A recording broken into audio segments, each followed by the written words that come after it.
in the pending global reset. Left brain jobs will be wiped out by Google, robots, and outsourcing. The antidote is the unoutsourceable superpower of the flow state.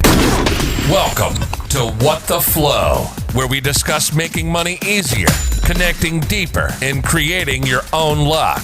And WTF, why we numb out, sabotage, and play small, and how to change it.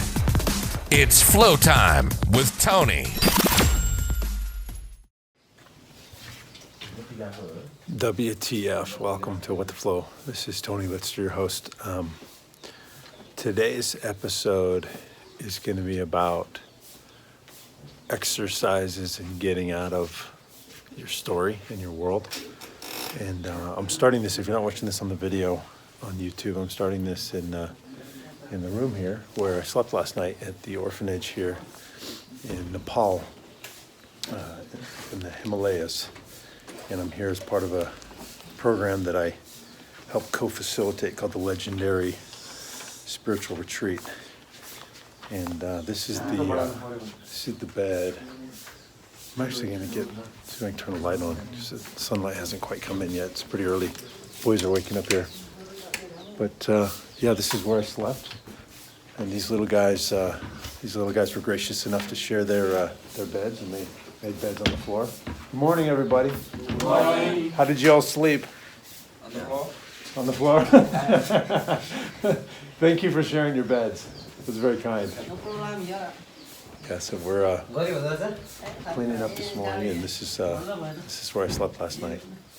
And the two guys above me, they shared a bed, and let me use theirs down below. And yeah, this was an experience unlike anything I've ever had, and I'm a big fan of experiences. Let's do a little tour of the. Let's tour the place. If you want, I'll try and describe it. You got some bathhouses, little bathrooms and showers.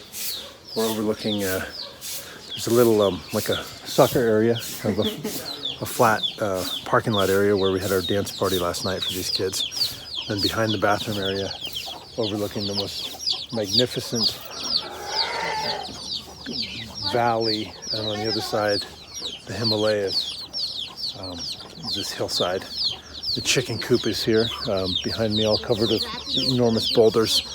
And there's a chainlink fence that they built to, because they've had a couple of tigers come up. There's a national reserve. They're just releasing all the chickens this morning from the coop. But there's a national park and wildlife reserve that you actually have to drive through to get to the orphanage. So we're up at the top of the hill. And so they've had a couple of tigers come, if you can imagine. So, and then walking just up the hill just a ways above where they have their water tanks and their storage is this beautiful prayer field where they have strung for the morning sunrise strings and strings and banners of Himalayan prayer flags that blow in the wind. And that's just a really, it's a pretty magnificent place. I slept on that bed last night on the little kid's bunk,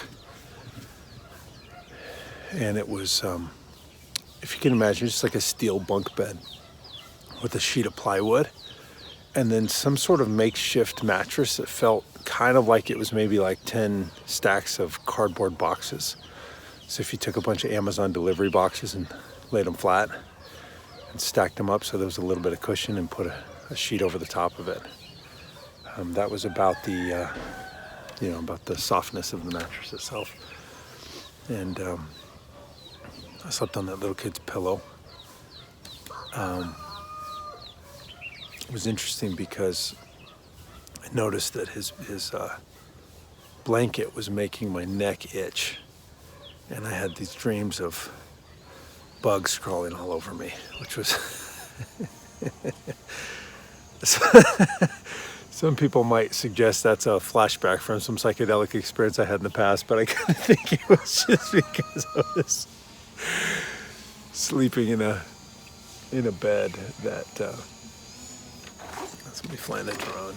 Our video guy's probably making drone videos, but I don't like the sound of drones on mic, so I'm gonna move a little bit further away from the drone activity to preserve your ears and being thoughtful about that. But yeah, it was interesting. The bed was not comfortable by any stretch of the imagination, and I'm kind of a mattress snob.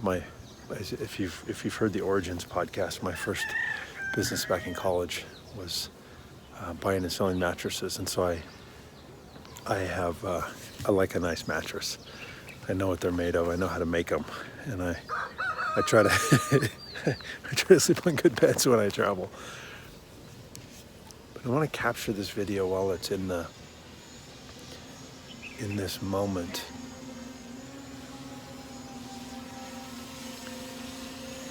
Laying there was so interesting because I didn't complain. I've complained so much of my life. I've complained about my circumstances. I've complained about how relationships are showing up. I've complained about my kids weren't showing up the way I wanted them to, or I've complained about other people and things that they've done that I thought were wrong. I've complained about my businesses not taking off as fast as I wanted them to, or challenges that come up and having to face into those challenges. And it was so interesting last night because I knew the other kids were sleeping on the floor. They gave up their bed for me to sleep in it and for the others to sleep in it. And it clearly wasn't comfortable. I mean, you heard the boy when I said, "How'd you all sleep?" And he said, "On the floor." And it's this like fascinating perspective to contemplate the very uncomfortable mattress I slept on was the upgrade from the floor. And I laid there, and it caused me to look at I don't know if it caused me to, but it gave me the opportunity to explore so many aspects of my life that I've kind of looked at in this like comparative way and compared my life to how I thought my life should look. I'd look at others, or, especially, we get on Instagram or on Facebook, we get on social media, and we see all the highlights of people's lives, and we don't see all the pictures that didn't turn out well. We don't see the challenges behind the scenes. We see the people whose businesses are flourishing, but most of us don't get to see the shit show. I've been coaching business owners for 15 years, and none of them have avoided the shit show. None of them have gotten out of the game of having a business and starting a business and doing all that, and not having to deal with challenges. And a lot of them have had to deal with lawsuits and setbacks and changes in the marketplace and changes in business. Like, everybody is facing it. And it's so easy to get caught into this game of comparing where we are to where we think we ought to be based on looking around us. I've been so guilty of this in my life. Like, I've just spent so much of my life looking around and going, I should have been further along. And what's so funny is I was often the one like teaching the seminar. I was often, I've lived an extraordinary life and had incredible opportunities and had success relatively early. In my 20s, I had a lot of success in business. And so even in that space, my inner dialogue was always that I needed to get to the next level. So I went out one day and I test drove this BMW Roadster. And it was such a thrill that I bought it. And I I bought it right then. Actually, I leased it. and then what was so funny is I forgot that I had to pick up my daughter on the way home, and there wasn't room for the car seat. Like, it didn't fit in the front. And so I actually had to then call my brother and go, "Hey, can I trade cars with you? Because I can't drive this car home because I have to take my daughter home with me. Anyway, so I bought this car and I was really proud of it. And I had grown up in a tremendous amount of scarcity. And so I was like a proud little peacock driving around this little convertible roadster. And I went to one of the events where I was a speaker, and there was another guy at the event, and he made a lot more money than I was making. At least that was the story I made up, and who knows what's actually true or not. But we're sitting around at lunch, and my business partner says, "Yeah, Tony bought this new car," and I was so proud of it. And he goes, "Hey, what kind of car?" And I told him, and he made this like comment about it. He made this he was like a real jokester. He joked all the time. I'm not gonna say what the joke was because I don't want to influence anyone that owns that car. But he made a little sort of like a sideways comment about that car. And immediately, I went from being proud to thinking, oh no, now I have to get a Ferrari. I have to get something that's even faster than that because of this joke that somebody made. But it was like this comparison game that doesn't end until we end it. So last night was this magnificent experience of laying there and getting to take inventory of my life, take inventory of my opportunities, take inventory of my challenges, take inventory of what counts. This whole idea of leveling up. You know, if you watch the other video I made, the other podcast where we did the dance party for these kids, it was so interesting to watch them come in you know, into this space of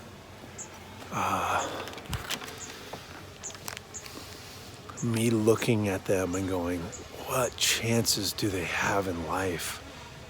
What skills are they going to develop? How are they going to create the life that they want to create? And then witnessing how they treated each other. Like my whole idea of leveling up. Good morning. My whole idea of leveling up, and that leveling up only had to do with your physical body or your relationships or your money. And that these kids had developed this incredible gift for loving and an incredible gift for being joyful.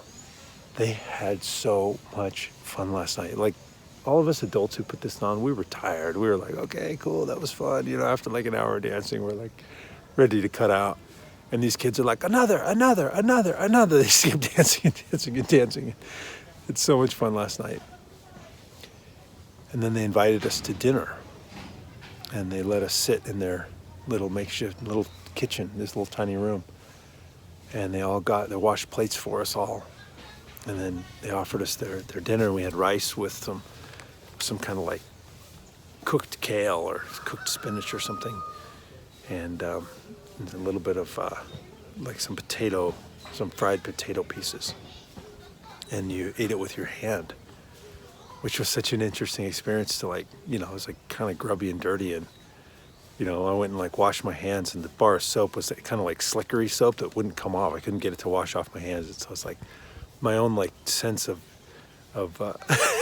like germs and all that was coming up. And it was just like, you just sat down with them and you ate with your hand, because that's what we did here. But I got to witness this whole conversation of leveling up in a way that actually matters. And you know, the exercise, you may have listened to this. I've recorded a couple of these. I'll probably make them available as podcasts. Some of the trainings that I've been doing here at the event. These trainings on how do I learn to love myself more today? How can I love myself more today? And I'm just wondering for you, because I'm guessing if you're into this podcast, if you're watching it, then you got a mix of a few things. Like you got a mix of this ambition in you of wanting to create a different life experience than you're having, and wanting to level up financially, which I still think is essential. I don't know that I've been teaching the full spectrum of having the fullest life, because just leveling up financially won't do it. when I was teaching my seminars 15 years ago and just starting this out, I would teach people how to make more money. And because there's certain principles that when we follow them, then, we can make more money. When we learn certain skills, we learn sales, we learn communications, we learn marketing, we learn negotiation, we learn how to show up with value, we learn how to structure ourselves in a way that we get things done in the order and the time that they need to get done. We learn to schedule ourselves effectively to get the biggest bang for our buck, right? Those are principles that you can learn so that you can make more money. Those are principles you learn, getting in the flow state, being in that peak energy and that peak clarity and learning how to get into it over and over and over. You start to develop skills that are useful to employers or are useful to you as a business owner. You can make more money, but I would teach people how to do that, and they double their income or they triple their income or quadruple their income, and they never dealt with the inner stuff. They never dealt with that haunting inner voice that says, where I am, who I am, what I am is not enough. It's not good enough. And so then they would just try to use that money to boost. They'd go get another car. They'd buy an expensive watch or something that they thought was going to fill them. And it wouldn't, because it doesn't do that. And then they'd be lost. So I started leaning in this direction of really creating this inner healing work in conjunction with making money. But my guess is you're into this podcast because, there's part of you that wants to level up your finances, and then there's that part of you that recognizes there's more to life than just money.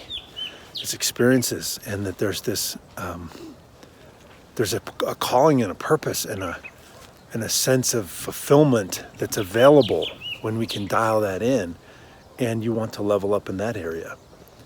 And that in relationships, transactional relationships, that may have been a part of your life, and there's maybe still a part of your life, but that there's this desire, this instinct for vulnerability, to actually be known, to be met, to connect deeply with human beings, whether it's deeply as friends, deeply as just in a deeply connected way. Like we at our workshops, we'll have these beautiful connection exercises where people look each other in the eyes, and they'll just get really present to the person in front of them, and then they'll speak the greatness they see in the other person.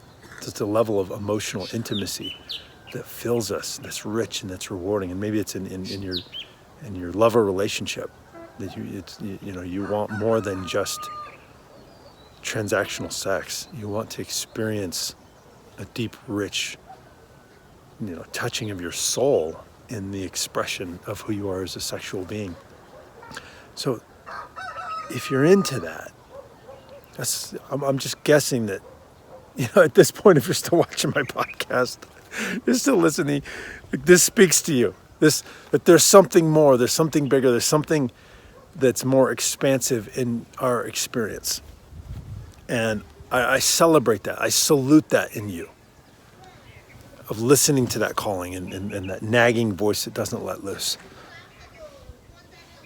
And I'm going to invite you to figure out how to do what I just did last night on your level. How to put yourself and immerse yourself so fully into the world of someone who has much, much, much, much, much less on a physical level or on an emotional level or on a spiritual level, on some level. Like, get so deeply into the world of another human being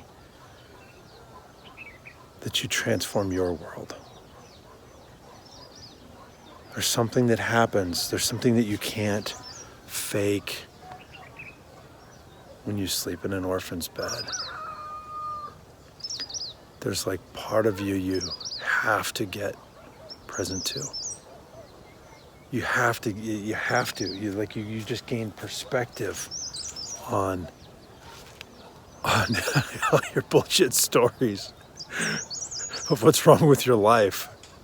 And like how come, like, it's like the stories that we make up, we're like, this sucks, why does it have to be this way? Should be different, it should be faster, it should be easier, it should be better, it should be more connective, it should be healthier, it should be whatever. Yeah, I get it. And when you get into this other person's world, when you get into the mind and the heart and the space of a human being who was dealt a completely different hand in life than the one you were dealt, it causes you to go, oh my God, I'm really blessed. I'm really fortunate. I'm really lucky. Yeah, I got my stuff. Yeah, I got the issues. Yeah, I have to deal with the conflict. Yeah, I have to resolve the lawsuits. Yeah, I have to sort through the pain that I've caused in relationships. Yeah, I've still got the body issues that I haven't been able to edge over. Yeah, I still have to figure out, how do I level up financially? Like, what is that belief system that needs to shift? What is the behavior pattern that needs to shift? So what fear do I need to actually step through in order to make that money? Yeah. Yeah, you got to do all that. There's this this quote I used to hear from Wayne Dyer. It goes like this, and he didn't make it up, but I heard him say it, so I give credit where it was. I'm sure it was some wise monk or something up on a mountain. He says, before enlightenment, chop wood and carry water. After enlightenment, chop wood and carry water. It's like this experience of not just walking in another person's shoes, but sleeping in another person's bed. I woke up a different person today, and I still need to go and do the work. I still need to go and manage my business, and I still need to go and resolve the lawsuits, and I still need to go and do the repair work where I've caused pain. And I still need to go and exercise my body in a way that's effective, and I still need to eat the good food, and I still need to do my ritual and do my breathing and do the things to get me into the flow and into the zone. But I'm going to invite you to look at your life right now. And this may be as simple as you going down to the soup kitchen in your local town and serving soup, or maybe staying the night.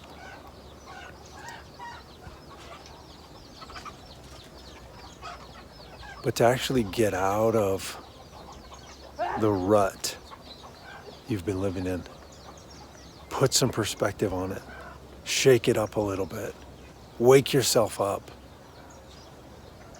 because it causes you to instantly go to gratitude, like genuine gratitude. It was so interesting last night to be laying there on that hard surface, and like my arm was going to sleep, and it wasn't comfortable at all.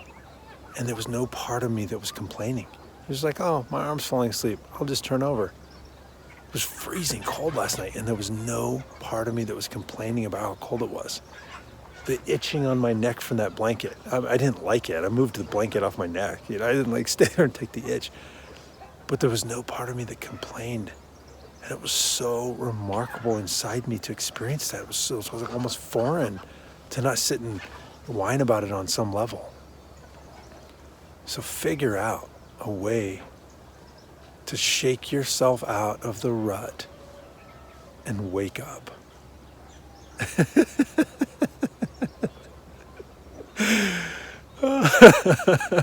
You'll be glad you did.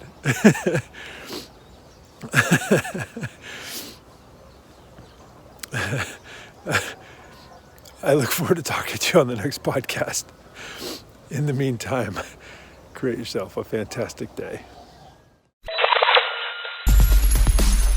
If you're ready now to access the superpower of the flow state in your life, download the free mini course to learn the 3 easy steps of Tony's morning ritual. Now go and create some luck.